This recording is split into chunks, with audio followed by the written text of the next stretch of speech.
Good morning, everybody. This is Stephen Pugh of the Home Bible College. We're in 1 Chronicles chapter 22 and May the 18th today. And today we have the record in the Chronicles of how David planned to build the house of the Lord through Solomon his son.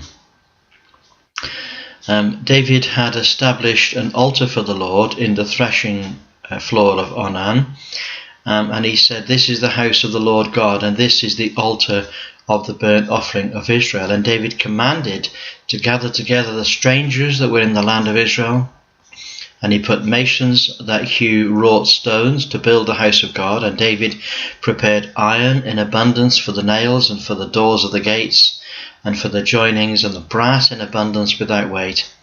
Also cedar trees in abundance for the Zidonians, and they of Tyre brought much wood to David. And David said, "Solomon my son is young and tender, and the house that he is building for the Lord must be exceedingly magnifical, for fame and glory throughout all the countries. And I will therefore now make preparation for it." So David prepared abundantly before his death.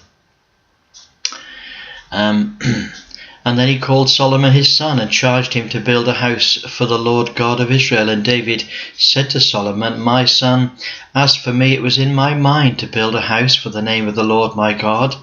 But the word of the Lord came to me, saying, Thou hast shed blood abundantly, and hast made great wars. Thou shalt not build a house unto my name. Because thou hast shed much blood upon the earth in my sight. Behold, a son shall be born to thee, who shall be a man of rest, and I will give him rest from all his enemies round about. For his name shall be Solomon, and I will give peace and quietness unto Israel in his days. And he will build a house for my name, and he will be my son, and I will be his father. And I will establish throne of his kingdom over Israel forever. Now, my son, the Lord be with thee, and prosper thou, and build the house of the Lord thy God, as he hath said of thee. Only the Lord give thee wisdom and understanding, and give thee charge concerning Israel, that thou mayest keep the law of the Lord thy God. Then thou shalt prosper, if thou takest heed to fulfill the statutes and the judgments which the Lord charged Moses concerning Israel.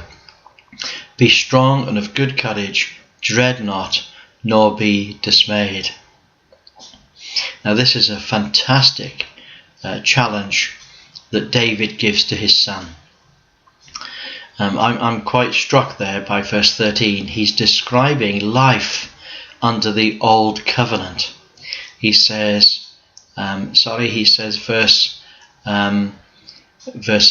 11 really. He says, "Now, my son, the Lord be with thee, and prosper thou, and build the house of the Lord thy God, which he hath said of thee.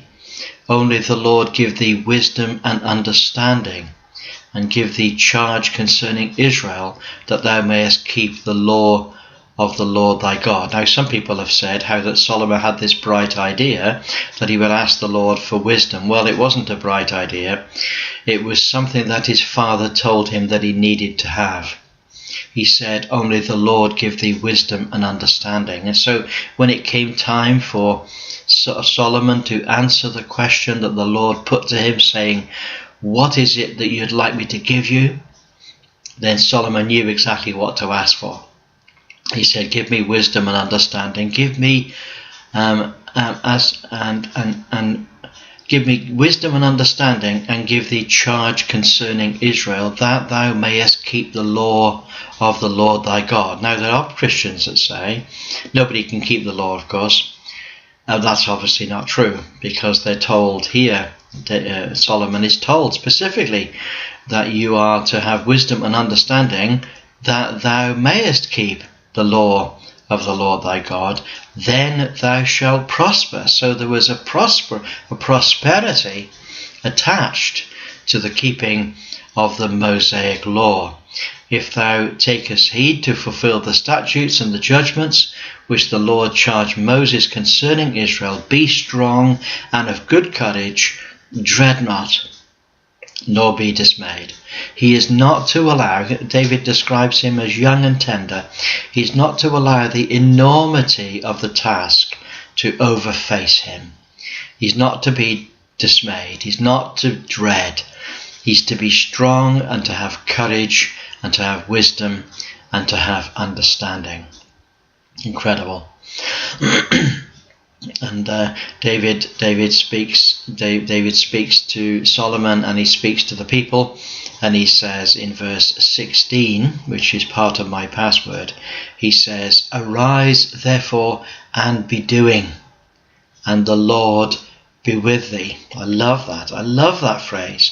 That's my password for today. There's another phrase in verse 19 which I'd like to attach to it. The two phrases go together. He says, "Now set your heart and your soul to seek the Lord your God."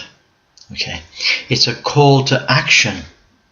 It's a call to be doing something. It's not a call to just be thinking and whiling away the hours. He says, "Arise and be doing, for the Lord is with thee, and set your heart and your soul to seek the Lord your God." Now those two phrases are just full of meaning for me. And then of course in chapter 23 we have that David is old and full of days, and he made Solomon king over all Israel. And he gathered together the princes of Israel with the priests and the Levites, and they were numbered after the age of 30 and upward, and their number by their polls, man by man, was 38,000. You know, this is not a little thing. These are huge numbers of people. And he put them into their courses. He put them into what you would call a very large rota, a 24 position rota, and so these men had to serve the Lord normally I think for about a month, and so 1 month in every 2 years was totally devoted to the service of the Lord.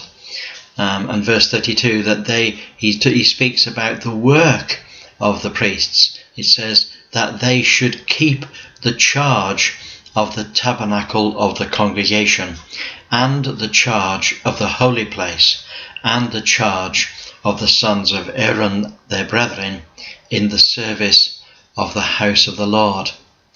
And then he in chapter 24 talks about the various divisions. And so this is the great thing that David did at the end of his life. He put the nation in order, and he put the priesthood in order, so that when Solomon came to the throne, Solomon had an easier task. He wasn't going to be a man of war. He was going to be a man of peace, and he would establish a kingdom, and he would establish a priesthood, and he would, more than that, he would establish a temple that would be the envy of all the nations. Incredible. They would all come to Solomon to learn about the Lord his God. Well, there we are. What a wonderful passage today. Look forward to speaking to you all again tomorrow. So have a wonderful day. Bye for now.